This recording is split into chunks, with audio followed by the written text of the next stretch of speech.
कहानी। एक गुणवान बहू। एक ग्राम में एक ब्राह्मण, दो प्राणी रहते थे। उनके एक होनहार पुत्र था। पुत्र एमए पास हुआ। उसके विवाह के लिए कितने ही ब्राह्मण आने लगे और दहेज का लालच देने लगे, परंतु पंडित जी को दहेज की भूख नहीं थी। इस पाप में दहेज प्रथा के वे विरोधी थे, परंतु उनकी पत्नी दहेज की बड़ी भूखी थी और उन्होंने सोच रखा था कि मेरे पढ़े लिखे पुत्र के विवाह में काफी धन मिलेगा। पंडित जी ने एक अच्छे घराने की रूपशील और सद्गुण संपन्न ब्राह्मण कन्या से अपने पुत्र का विवाह कर लिया। लड़की वाले से पंडित जी ने दहेज न मांगा और न उन्हें संकोच में डाला तथा न विवाह में भारी आडंबर ही किया। उन्होंने नाच गान, खेल, तमाशे, आतिशबाजी तथा बहुत भीड़ भाड़ का आडंबर त्याग कर सादगी पूर्ण थोड़े खर्चे में लड़के का विवाह कर लिया। पुत्र के विवाह में दहेज न मिलने से पंडितानी को बड़ा दुख हुआ। बहू के आने पर यद्यपि वह शीलवती थी, तथापि पंडितानी उससे तनकर रहने लगी। कुछ दिनों के पश्चात तो पंडितानी बहू पर गालियों की बौछार करने लगी। बहू के माता पिता एवं नेहर वालों को भी कटी जली सुनाकर उसको कष्ट देने का प्रयत्न किया करती, परंतु बहू बड़ी समझदार एवं सुशील थी। सास की गाली गलौज सुनकर सह लेती और कोई उत्तर न देकर सेवा करती रहती। पंडित जी कई बार पंडितानी को समझाते, परंतु उनका स्वभाव सुधरने की अपेक्षा बिगड़ता ही गया।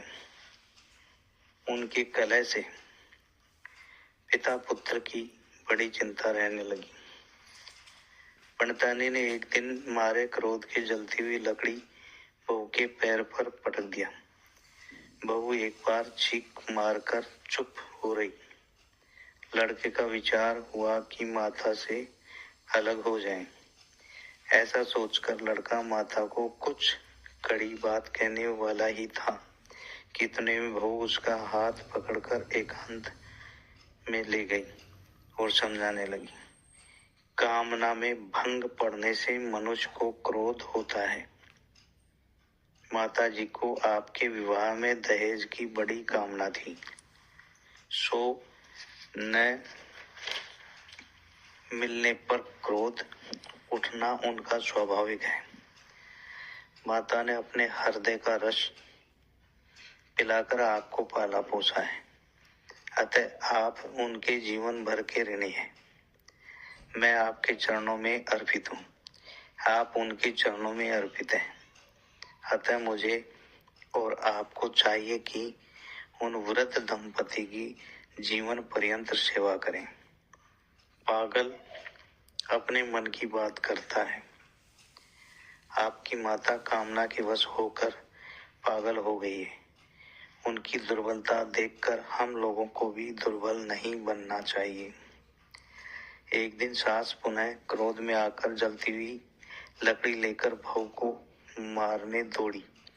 इतने में स्वयं फिसलकर गिर पड़ी तथा लकड़ी की आग उसकी साड़ी में लग गई। वह जलने लगी। बहू ने दौड़कर उसकी आग बुझाई। आग बुझाते समय बहू को कई जगह आग के दाग लग गए, परंतु उसने धैर्य पूर्वक सास को बचाया। सास अच्छी तरह से जल गई थी। बहू ने उसको अपनी गोद में सुला लिया। वह गोद में पड़े पड़े बहू को गाली दे रही थी कि तेरे कारण ही मैं गिरी और जली। पुत्र और पुत्रवधू दोनों ने मिलकर उसकी बड़ी सेवा की।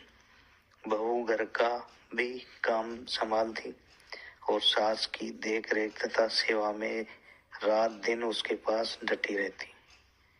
हाथ पर थूक लेकर फेंकना, मलमूत्र धोना फेंकना, घाव धोना, दवा लगाना, पट्टी करना, कपड़ा बदल कर धोना, मुख में ग्रास देकर खिलाना आदि सारी सेवा का कार्य तत्परता पूर्वक सहर्ष बहू करती रही।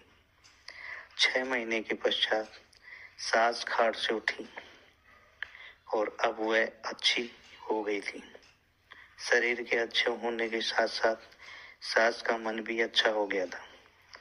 बहू की सहनशीलता, सेवा, क्षमा, त्याग, तपस्या के प्रभाव से सास के हृदय में पश्चाताप की अग्नि सुलग उठी और वह शीलवती बहू को हृदय से लगा कर फूट फूट कर रो पड़ी। बहू के प्रभाव से सास भी देवी स्वभाव की हो गई। इस प्रकार हम लोगों को भी सहनशील होना अति आवश्यक है। असत्यवाद सब त्याग के भाई, सत्य स्वरूप रहो लवलाई। हानि देख घबरायन कब ही, तजी अधीर धीरज को लहाई। हे भाई, असत्य भाषण, असत्य आचरण सब प्रकार से त्याग कर सत्य स्वरूप में रमण करो।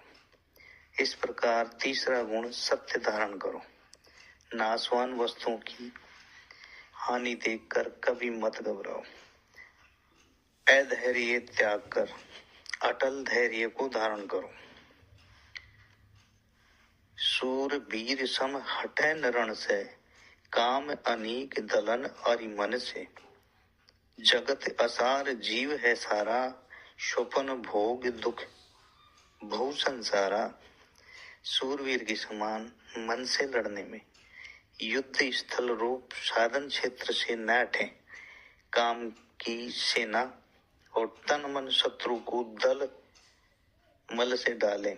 इस प्रकार चौथा गुण धैर्य धारण करें। जगत पंच विषय सारहीन है, अपना स्वरूप ही सार है। संसार के समस्त भोग स्वपनवत तथा दुखपूर्ण है।